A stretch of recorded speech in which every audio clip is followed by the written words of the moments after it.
24 ಗಂಟೆ ನಂತರ ಬಾಲಕಿ ಶವ ಪತ್ತೆ. ಬಾಲಕನಿಗಾಗಿ ಮುಂದುವರಿದ ಶೋಧ ಕಾರ್ಯ. ಪಂಚಮುಖಿ ಬಳಿಯ ಕಾಲುವೆಯಲ್ಲಿ ನಾಪತ್ತೆಯಾಗಿದ್ದ ಇಬ್ಬರು ಮಕ್ಕಳ ಪ್ರಕರಣಕ್ಕೆ ಸಂಬಂಧಿಸಿದಂತೆ 24 ಗಂಟೆ ನಂತರ ಓರ್ವ ಬಾಲಕಿ ಶವ ಪತ್ತೆಯಾಗಿದೆ. ಹೌದು, ರಾಯಚೂರು ತಾಲೂಕಿನ ಪಂಚಮುಖಿ ದೇವಸ್ಥಾನಕ್ಕೆ ಬಂದಿದ್ದ ಇಬ್ಬರು ಮಕ್ಕಳು ಕಾಲುವೆಯಲ್ಲಿ ನಾಪತ್ತೆಯಾಗಿದ್ದರು.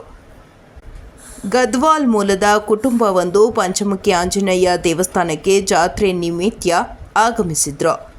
ತಂದೆ ಮಕ್ಕಳನ್ನು ಕರೆದುಕೊಂಡು ಪಕ್ಕದ ಕಾಲುವೆ ಬಳಿ ಬಂದಿದ್ದಾಗ ಕುಡಿದು ಕಾಲುವೆ ಪಕ್ಕ ಮಲಗಿದ್ದ ಮಕ್ಕಳು ಕಾಲುವೆಗೆ ಆಟವಾಡಲು ನೀರಿಗೆ ಇಳಿದಾಗ ನೀರಿನ ರಭಸಕ್ಕೆ ಕೊಚ್ಚಿ ಹೋಗಿದ್ರು. ಗದ್ವಾಲ್ ಮೂಲದ ಅಂಜಲಿ ಮತ್ತು ಸಹೋದರ ವೆಂಕಟೇಶ್ ಕೊಚ್ಚಿ ಹೋಗಿದ್ರು. ಸ್ಥಳಕ್ಕೆ ಆಗಮಿಸಿದ ಪೊಲೀಸರು ಮತ್ತು ಅಗ್ನಿಶಾಮಕ ದಳದ ಸಿಬ್ಬಂದಿಗಳು ಗ್ರಾಮಸ್ಥರೊಂದಿಗೆ ಶೋಧ ಕಾರ್ಯ ನಡೆಸಿದರು. 24 ಗಂಟೆಗಳ ನಂತರ ಬಾಲಕಿ ಅಂಜಲಿ ಶವ ಪತ್ತೆಯಾಗಿದೆ. ಬುಡದಿನ್ನಿ ಗ್ರಾಮದ ಬಳಿ ಬಾಲಕಿ ಶವ ಕಾಲುವೆಯಲ್ಲಿ ತೇಲಿ ಬರುತ್ತಿರುವುದನ್ನು ನೋಡಿದ ಗ್ರಾಮಸ್ಥರು ಹೊರತೆಗೆದಿದ್ದಾರೆ. ಇತ್ತ ಬಾಲಕನಿಗಾಗಿ ಶೋಧ ಕಾರ್ಯ ಮುಂದುವರೆದಿದೆ.